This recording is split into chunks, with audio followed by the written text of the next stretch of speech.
ඔන්න ඉතින් වෙනද වගේම අද වීඩියෝ එකත් ලංකාවේ iPhone පාවිච්චි කරන හැමෝටම ගොඩක් වැදගත් වීඩියෝ එකක් වෙයි. ඉතින් මේ තියෙන්නේ iPhone 20 watt original charger එකක්.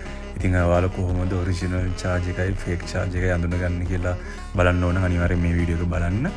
ඔයාලට පේනවා ඇති original 20 watt charger එකේ packing එක මෙන්න මේ විදිහට තමයි එන්නේ. ඉතින් මේක ඇත්තටම අඳුරගන්න හරි අමාරුයි. අද මේ දවස්වල ලංකාවේ තියෙන chargers එක ගත්තම කොපියයි ඔරිජිනල් එකයි ඇත්තටම අඳුරගන්න අමාරුයි.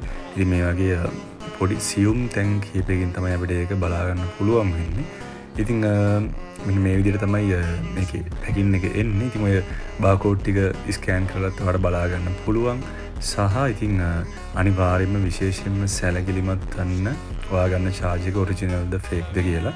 ඉතින් ඔරිජිනල් එකේ මෙන්න මේ විදිහට වෙනම නෝට්ස් වගේක් එනවා. හැබැයි ඉතින් මේකත් ඕනට වඩා ෂුවර් කරන්න බෑ මේක ෆේක් එකෙත් එනවා සමහර ඒ වගේ. ඉතින් ඔරිජිනල් charge එක තියෙන මෙන්න මේ විදිහට. ඉතින් මම මේක දැන්නවත් පාවිච්චි කරන එකයි මේ විදිහට තියෙන්නේ. ඉතින් මෙන්න මේ විදිහට තමයි මේක එන්නේ. මේක හරියටම white color එකට වඩා පොඩි නිකන් off white එකකට තමයි එන්නේ. සහ මේ පින් තුන ඇතුලේ තියෙන අකුරු ටික ඔයාලට පේනවා. ඉතින් තද කළු අකුරු නෙමෙයි නිකන් ලාවට තමයි පේන්නේ. හැබැයි එහෙම ලාවට පේුණාට හරි පැහැදිලිව පේනවා. ඉතින් දැන් ෆේක් එකේ ගොඩක් මොතන හරි කියන්නේ ගොඩක් තද ෆ්‍රොන්ට් එකකින් තමයි ඒවා ටයිප් වෙලා තියෙන්නේ. ඉතින් අනිත් විශේෂම ට්‍රික් කරනවා මෙන්න මේක. මම මේ ෆෝන් එකත් තියන් ඉන්න හින්දා පොඩ්ඩක් අමාරුවෙන් කරන්නේ.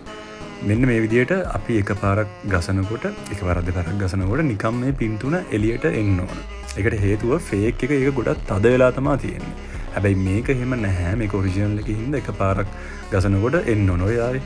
ඉතින් ඔයාලට පේනවා ඇති ඒ විදිහට හරි රිලැක්ස් විදිහට ඒක එන්න ඕන. මොකද ෆේක් එක තනිකරම යකඩ ගොඩවල් වලින් හදලා තියෙන නිසා සහ ඇතුලේ තියෙන නිකම්ම යකඩ කැලි ටික නිසා ඕක ඒ විදිහට එන්නේ නැහැ. ඒක ගොඩක්ම හිර වෙන්න බලනවා. ඉතින් මෙන්න මේ වගේ සියුම් දේවල් ටිකකින් තමයි අපිට ඔරිජිනල් charge එකක් අඳුනගන්න වෙන්නේ. ඉතින් ෆේක් එකක් නම් ගන්න එපා. ඊට වඩා හොඳයි වෙන බ්‍රෑන්ඩ් එකක තියෙන ඔරිජිනල්ම charge එකක් ගන්නවා. මොකද ෆේක් එක ගත්තට පස්සේ බැටරි හෙල්ත් එක බහිනවා. ටික කාලයක් යද්දි බැටරිය ඉදිමෙනවා. ෆෝන් එක සවුත් වෙනවා. ඕවර් හීට් වෙනවා. ඊට පස්සේ ඩිස්ප්ලේ එක නිකන් ටච් වෙන්නේ නැතුව යනවා. charging port එක සවුත් වෙනවා. ඒ වගේ ගොඩාක් ප්‍රශ්න වෙනවා.